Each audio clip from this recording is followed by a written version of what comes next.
Como no, también quiero agradeceros a vosotros, a los alumnos del IES Aladra, del IES Cartima, por la labor tan estupenda que habéis llevado a cabo. Os he seguido en redes, en Instagram, he visto el repositorio que tiene el IES Aladra y tengo que felicitaros porque habéis recogido muestras verbales muy significativas, muy curiosas y además habéis hecho vuestras propias generalizaciones utilizando un metalenguaje para explicar aquellas señales que recogíais de vuestro paisaje urbano. Yo no quiero hoy robaros mucho tiempo, pero sí quiero que hiciéramos como un pequeño recorrido, unas pequeñas pinceladas, para que supierais mejor qué es el paisaje lingüístico o mejor dicho, más que el paisaje, que supierais el significado, que supierais dónde nace la idea de paisaje lingüístico y qué hipótesis de partida utilizamos los investigadores, porque estoy segura que muchos de vosotros, cuando habéis iniciado este trabajo, habéis pensado un poco en esas hipótesis antes de lanzaros a hacer esa fotografía de esa señal verbal, ¿vale?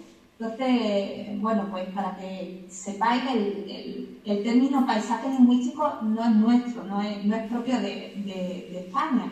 Este término surge concretamente en el ámbito canadiense y surge de dos investigadores que son Lambert y Borges, surge en el año 1997. Surge con el término inglés Linguistic Landscape y surge en Canadá porque, fijaos, seguro que todos sabéis, ¿no?, o relacionáis que Canadá es un país anglófono, ¿no?, donde la lengua inglesa es el vehículo de comunicación de una gran parte de ese inmenso país, pero hay una zona pequeñita en donde el habla es la lengua que se utiliza, la lengua vehicular que se utiliza es la lengua francesa. Y eso hace que las circunstancias sociales, culturales, políticas, afecten en cierto modo lo que llamamos lingüística política, o política lingüística, mejor dicho, ¿no? Es un poco, para que os hagáis una idea, es un poco la situación que vivimos ahora mismo en España, ¿no?, donde junto a la lengua oficial, ¿no?, la lengua española, hay otras lenguas cooficiales en distintas zonas del país.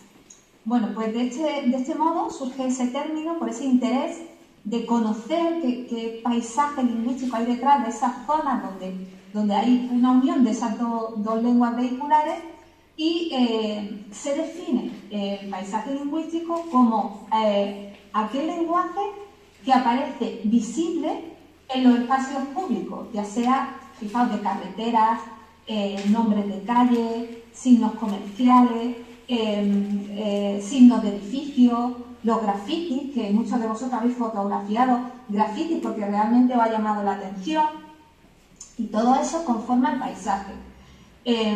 Fijaos, si os dais cuenta, lo que habéis hecho era casi como leer un libro, solo que en vez de leer un libro en papel, ¿no?, de estos que aparecen en vuestra biblioteca, este libro no tiene el formato papel, tiene formato de rótulo, de cartel, y fijaos, a diferencia de un libro donde sí conocemos el autor o la autora que ha escrito esa página, y podemos deducir incluso hasta saber qué persona o qué tipo de persona es, daos cuenta, en el paisaje lingüístico muchas veces desconocemos quién hay detrás.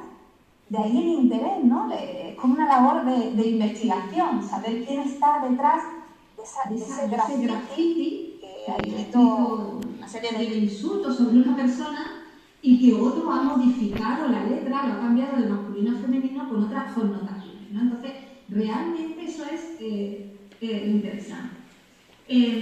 No se puede llamar todo paisaje lingüístico. Fijaos, paisaje lingüístico es todo aquello que tiene signos verbales.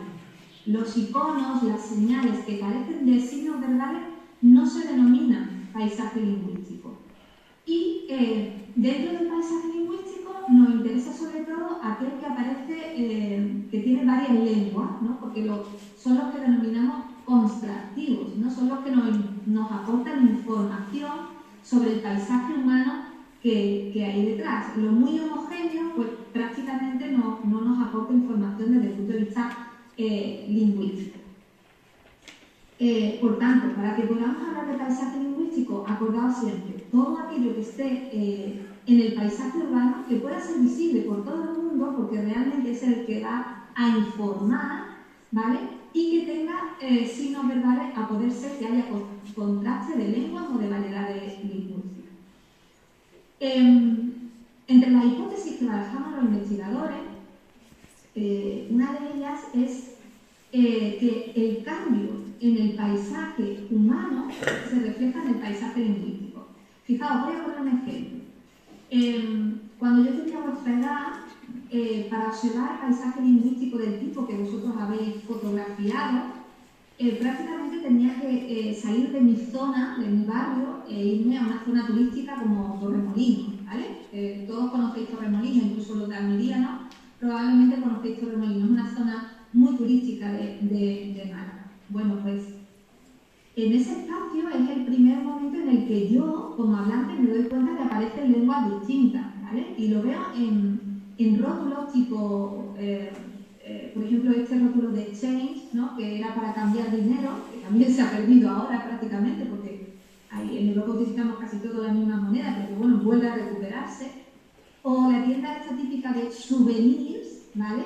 Que el tendero de Torremolinos lo ponía en inglés para atraer al turismo inglés, francés o de otros países que iba a las playas de Torremolinos, a la Costa del Sol, a tomar sol, mejor dicho, o bien dicho, y a bañarse en las playas del Mediterráneo. Bueno, pues eso ha cambiado, por eso fijaos, una de las cosas que es muy importante es que cuando toméis vuestras muestras verbales, anotéis el lugar donde la habéis hecho la foto y la fecha, porque ese paisaje lingüístico que ahora mismo se presenta en vuestras calles, en vuestros barrios, probablemente varíe con el paso del tiempo, ¿no? Como me ha ocurrido a mí, ¿no? Que en mi época no existían letreros en tantos idiomas y ahora existen muchísimos, ¿vale? De hecho, hay una de las muestras, perdonad que no recuerdo vuestros nombres, pero hay un chaval, creo, recordar, de 10 Catima que toma de Torremolinos una foto que pone mercado gourmet, ¿no? Con ese galicismo, ¿vale? Que probablemente no aparecería antes, pero que ahora aparece también como signo, bueno, pues como signo de calidad del producto, como signo internacional, etc. Otro aspecto muy importante que tomamos los investigadores en cuenta es la globalización. Fijaos, el paisaje lingüístico se ha universalizado por completo y lo que antes podía denominarse en una tienda de barrio moda Mari Carmen. Bueno, que de hecho además había una en mi barrio, moda Mari Carmen.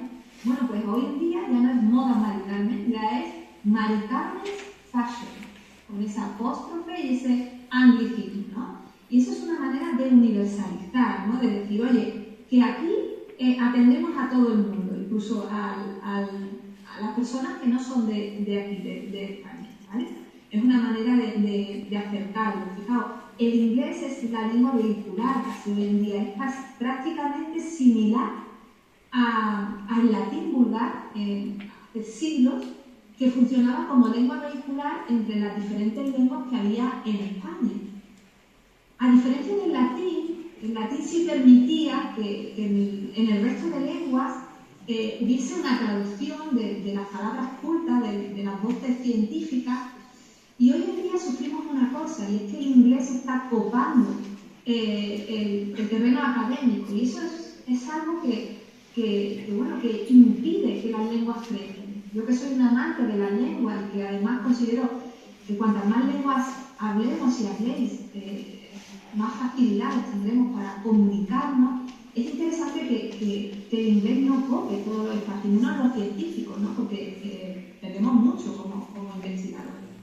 Bueno, pues también he visto muestras vuestras, ¿no? El de 10 Catima ha señalado No Limits, Bex, Metropolitan, de 10 Salabra está My English House, Chenou, ¿vale? Para academias de inglés y francés, y el típico letrero de tratamientos faciales con multitud de anglicismos, ¿no? Para lo que antiguamente llamábamos una limpieza de cutis o algo así, ¿no? Bueno, pues esa es una característica más de la globalización. Otro aspecto importante es la inmigración. Fijaos, las circunstancias políticas y sociales que vivimos en la actualidad han hecho que las lenguas, las culturas rebasen esas fronteras lingüísticas. Es algo que tenemos que agradecer porque nos enriquecemos también de eso. Yo sé que soy muy consciente de ello porque me consta que tanto Alba como Antonio hacen hincapié en esos aspectos. Nuestros barrios se llenan de tiendas, de letreros que están en otras lenguas, probablemente italiano, italiano no es tanto como una inmigración, pero sí africano, árabe, chino. Fijaos, en el barrio donde yo vivía, que es un barrio cerca de la estación de autobús, una zona de mucho paso, a día de hoy, antiguamente era un barrio de gente además que venía de pueblos de la zona de Málaga, y hoy en día se ha convertido en un barrio totalmente de personas que vienen de países distintos, de inmigrantes. ¿Vale? Entonces es muy curioso como en una calle, yo no sé cuántos metros tendrá, pero mi antigua calle aparece, fijaos, si no recuerdo mal, un letrero de una peluquería africana, otro letrero de un comercio chino y otro letrero de un comercio árabe, de comida árabe, que además de las letras en español tiene los signos árabes, ¿no? Entonces, fijaos, ¿qué podemos deducir de eso? Si estuviera ahí, os preguntaba, y si queréis contestar, lo tenéis más difícil por el tema del micrófono. Pero fijaos, si echando un simple vistazo a mi antigua calle y sin ver el censo de personas que hay inscritas, puedo decir que es un barrio que ahora mismo hay una amplia población inmigrante y que, bueno, reflejan su cultura en esos rótulos, ¿vale? Entonces, el comercio árabe no solo quiere atender a la gente de población autóctona de allí de Málaga, sino que además con su escritura en árabe está llamando la atención del resto de vecinos que, como ellos, son árabes y comparten esa cultura, ¿vale? Entonces, todo eso es muy llamativo, me da muchísima información de las características del paisaje humano que se encuentra ahora mismo en esa zona concreta del mar, ¿vale? Igualmente, habéis destacado el Gillian Fit, ¿no? En el IES Fatima, el Riscaldatos Pizzería, ¿vale? Y en el IES Alad habéis señalado la mezquita Ramán, que combina letras árabes con letras en español, o los Hanadoyo, ¿no? Con esa mezcla de lengua. Bueno, pues es una buena, son buenas muestras, ¿no? de esa realidad que se está produciendo en vuestras zonas de tránsito, ¿vale? Por último, la pluralidad de voces. Fijaos, si antes hemos hablado de la universalización de lo particular, se produce el efecto contrario, ¿vale? Rasgos propios de la variedad andaluza, que quizás no son tan, bueno, pues no tienen la extensión que tiene el español como tal, como variedad estándar, se reflejan en esos rótulos. Por ejemplo, el paso de la rótica a la lateral, ¿no? Ese cambio de R y L, que además es muy típico del andaluz y de algunas zonas de Málaga también en concreto. Y entonces encontramos letreros donde aparece Er Juan o Er Café, ¿vale? Esa sustitución de la rótica por la lateral es una variedad, es una característica fónica de la variante andaluza, pero que se demuestra gráficamente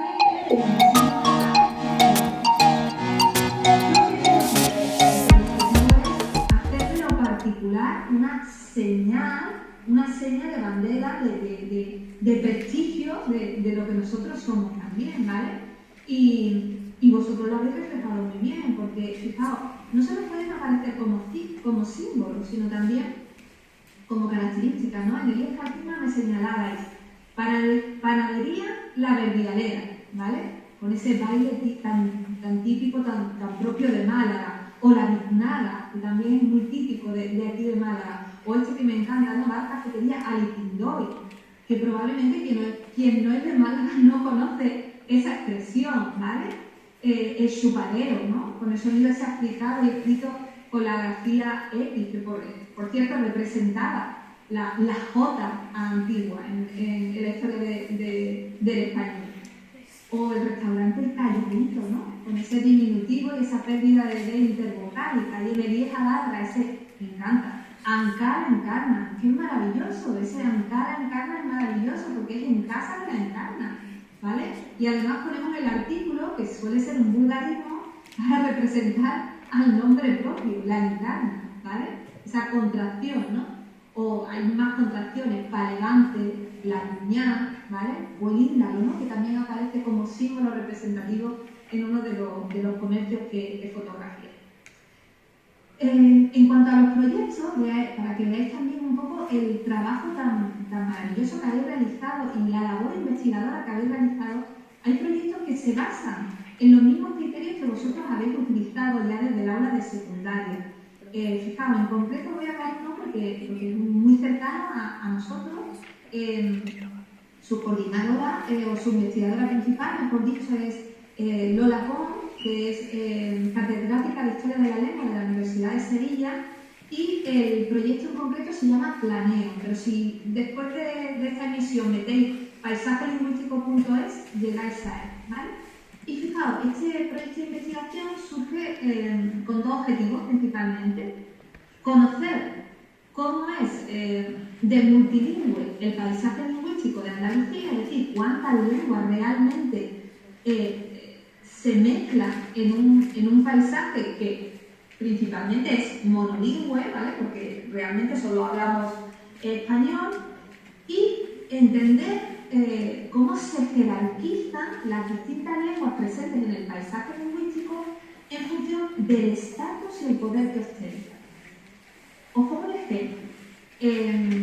Sabéis, ¿no?, que el turismo japonés es uno de los más prolíficos en nuestro territorio, en Andalucía, ¿no? Es frecuente el turista japonés que viene a visitar los monumentos andaluces. Sin embargo, ¿habéis observado algún letrero en japonés en alguno de los centros turísticos por excelencia, de los monumentos turísticos por excelencia? ¿Habéis encontrado algún texto en japonés? No, bueno, la cara no. La cara no es japonés. Bueno, pues fijaos, esa simple curiosidad, si tuviéramos las estadísticas, probablemente uno de los focos turísticos más importantes que viene a Andalucía es el japonés. Sin embargo, no tiene representación en el paisaje lingüístico. Se superpone por encima del inglés porque es una lengua globalizadora u otras lenguas, ¿no? Pero fijaos también la diferencia entre el inglés y otras lenguas románicas como el francés o otras lenguas que no son románicas como el alemán. Eso también es muy interesante. Bueno, pues este proyecto surge en la Universidad de Sevilla, están trabajando 4 universidades en ella, y yo le auguro unos resultados maravillosos que, bueno, pues nos ofrecerán información muy, muy valiosa. Vosotros ya habéis hecho un trabajo magnífico, ya tenéis una línea de investigación abierta, y es más, espero que la explotéis al máximo, porque no solo sirve para conocer etnográficamente qué posible hablante hay detrás de ella, sino que si os fijáis en cada una de ellas, podéis analizar aspectos morfológicos, de derivación de palabras, de composición, rasgos fonéticos fónicos de la variedad lingüística, de la variedad rasgos morfosintácticos. En definitiva, que tenéis ahí un campo de estudio estupendo y que yo solo puedo daros la enhorabuena y pasar a escucharos, que ya me he comido yo bastante tiempo de la clase, ¿vale? Muchas gracias, chicos.